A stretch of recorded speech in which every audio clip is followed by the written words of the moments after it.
Assalamualaikum warahmatullahi wabarakatuh.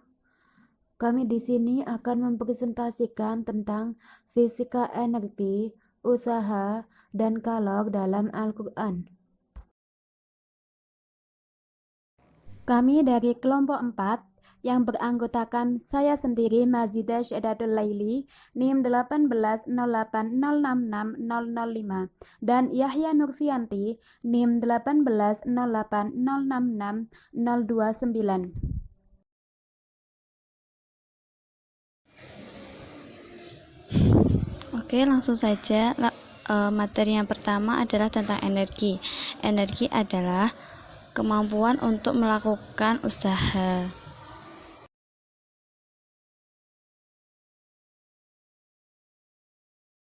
Yang kedua yaitu macam-macam energi. Yang pertama, energi kinetik. Energi kinetik adalah energi yang dimiliki benda karena gerakannya atau kecepatannya.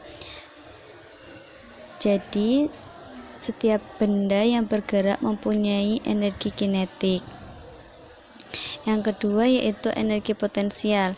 Energi potensial adalah energi yang dihubungkan dengan gaya-gaya yang bergantung pada posisi atau konfigurasi benda dengan lingkungannya. Yang ketiga yaitu hukum kekekalan energi magnetik adalah jumlah energi potensial dan energi kinetik.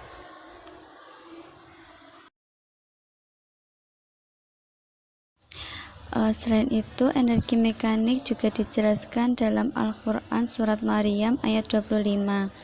A'udzubillahi minasyaitonirrajim. Bismillahirrahmanirrahim. Wa huzi ilaiki bihidnil jahalati tusaqil alaiki turaba janiya, yang artinya, dan goyangkanlah pangkal pohon kurma itu ke arahmu, niscaya pohon itu akan menggugurkan buah kurma yang masak padamu. Ayat tersebut menjelaskan tentang ketika buah kurma itu masih di pohon, maka energi kinetik yang dimiliki kurma tersebut sama dengan energi potensialnya. Jika buah kurma itu bergerak ke bawah, energi mekaniknya sama dengan perjumlahan antara energi kinetik dan dengan energi potensial. Sedangkan ketika buah kurma itu jatuh ke bawah, energi mekaniknya sama dengan energi kinetiknya. Selanjutnya yaitu usaha. Usaha ialah suatu kegiatan yang menggunakan energi untuk memindahkan suatu benda dari suatu tempat ke tempat lain. Jadi dapat disimpulkan definisi usaha adalah hasil kali antara gaya dan perpindahan.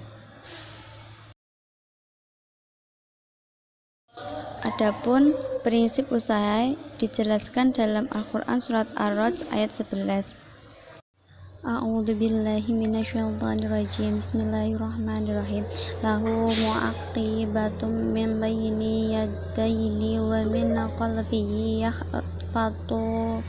yahfatunahu min amrillah. Innallaha la yughayyiru ma fi qaumin hatta yughayyiru ma bi anfusihim. Wa idza aradallahu biqaumin su'an fala maradda lahu wa ma lahu min dunihi min waliyin. Shadaqallahul adzim. Yang artinya, bagi manusia dan malaikat-malaikat yang selalu mengikutinya bergiliran di muka dan di belakangnya, maka mereka menjaga atas perintah Allah. Sesungguhnya Allah tidak merubah keadaan suatu kaum sehingga mereka merubah keadaan yang ada pada diri mereka sendiri. Dan apabila Allah menghendaki keburukan terhadap suatu kaum, maka tak ada yang dapat menolaknya, dan sekali-kali tak ada pelindung bagi mereka selain Dia, Allah Subhanahu wa Ta'ala. Maksud dari Al-Quran surat Ar-Ra'd ayat 11 menjelaskan bahwa Allah Subhanahu wa Ta'ala tidak merubah keadaan suatu kaum sehingga mereka merubahnya sendiri, dan tidak merubah kaum yang hina dan rendah kecuali mereka merubah keadaan mereka sendiri, yaitu dengan menjalankan sebab-sebab yang dapat mengantarkan kepada kemuliaan dan kejayaan. Hal ini dapat disimpulkan bahwa manusia harus berusaha untuk merubah keadaan pada dirinya sendiri.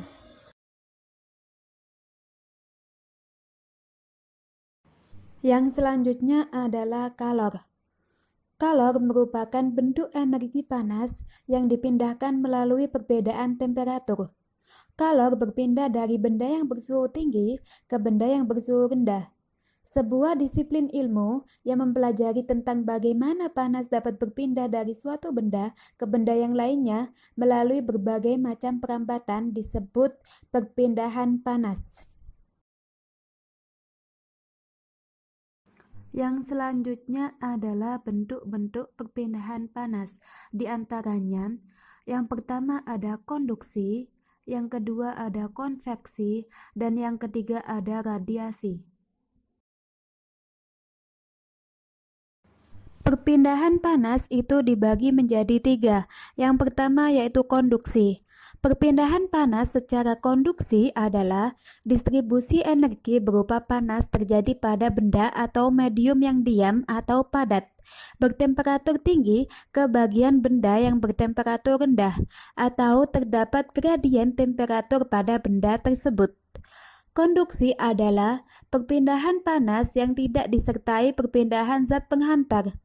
Misalnya pada batang logam yang dipanaskan salah satu ujungnya, maka ujung batang yang lain akan ikut panas. Jika kita memegang ujung sebatang tembaga dan menyentuhkan ujung lainnya ke api, ujung yang Anda pegang akan terasa semakin panas, walaupun tidak ada kontak langsung dengan api. Panas mencapai ujung yang lebih dingin dengan konduksi melalui bahan. Pada tingkat atom pada daerah panas memiliki rata-rata energi kinetik lebih besar daripada daerah dingin. Atom-atom pada daerah panas menabrak pada atom terdekat, memberikan sebagian energinya. Atom terdekat kembali menabrak atom terdekat lainnya, dan begitu seterusnya di sepanjang bahan.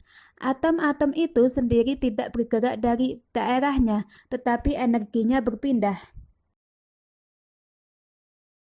Prinsip konduksi itu terdapat pada Quran Surat Al-Kahfi ayat 96 yang berbunyi A'udzu billahi minasyaitonir rajim. Bismillahirrahmanirrahim. Atuni zubarul hadid hatta idza sawa bainas sadafaini qalan fukhum hatta idza ja'alahu naran qala atuni ufrik alaihi kitran. Shadaqallahul adzim. Yang artinya, berilah aku potongan-potongan besi, hingga ketika potongan besi itu telah terpasang sama rata dengan kedua puncak gunung itu, dia, Zulkarnain, berkata, tiuplah api itu. Ketika besi itu sudah menjadi merah seperti api, dia pun berkata, berilah aku tembaga yang mendidih agar kutuangkan ke atasnya besi panas itu.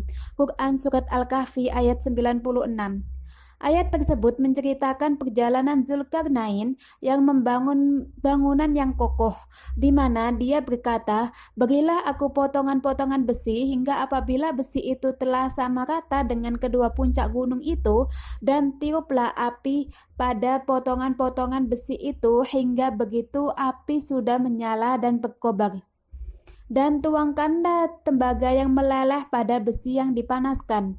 Pada besi yang dipanaskan, maka tembaga yang dituangkan pada besi tersebut akan menyatu, karena konduksi terjadi pada benda yang saling bersentuhan dan energinya akan saling berpindah.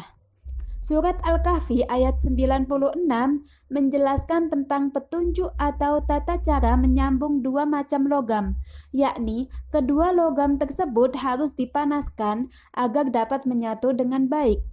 Hal itu dilakukan karena pemanasan menyebabkan logam memuai atau bertambah panjang. Jika logam yang dipatri tidak dipanaskan, penyusutan logam yang tidak dipatri atau dilas tidak seimbang dengan logam yang digunakan untuk menyambung, sehingga sambungan akan rapuh. Yang kedua adalah konveksi. Konveksi merupakan perpindahan kalor yang disertai perpindahan partikel-partikel zat. Terdapat dua macam konveksi. Yang pertama yaitu konveksi alamiah, adalah perpindahan kalor yang terjadi secara alami atau pergerakan fluida yang terjadi akibat perbedaan massa jenis. Contoh, pemanasan air. Bagian fluida yang menerima kalor atau dipanasi memuai dan massa jenisnya menjadi lebih kecil sehingga bergerak ke atas. Kemudian tempatnya akan digantikan oleh bagian fluida dingin yang jatuh ke bawah karena massa jenisnya lebih besar. Pada pemanasan air, massa jenis air yang dipanasi mengecil sehingga air yang panas naik digantikan air yang massa jenisnya lebih besar.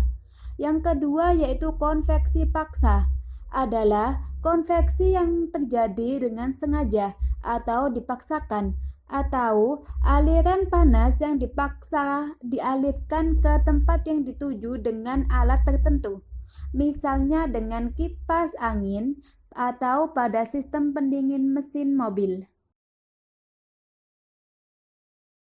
Yang ketiga yaitu radiasi.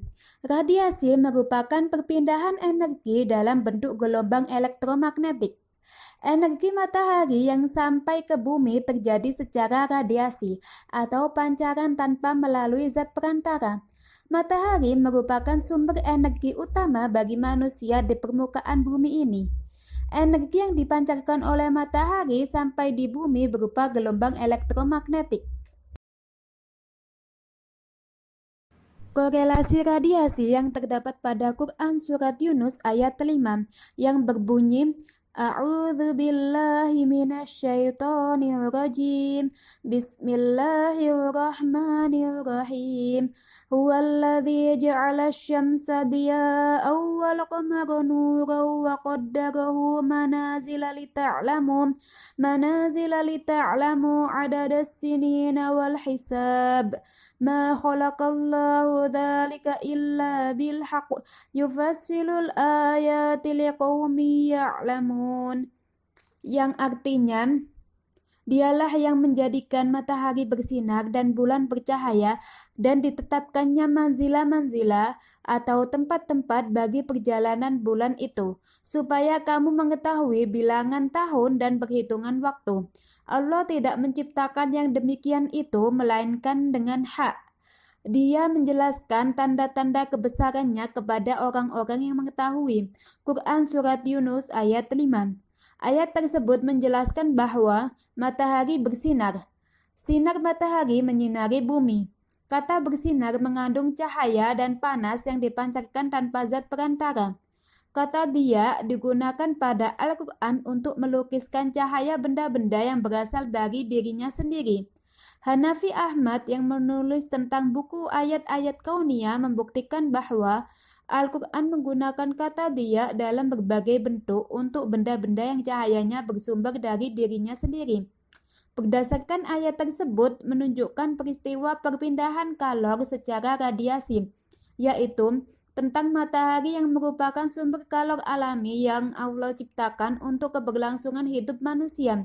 Matahari memancarkan sinarnya, sedangkan antara matahari dengan bumi adalah ruang udara sehingga tidak menutup kemungkinan bahwa energi kalor dapat sampai ke bumi tanpa zat perantara.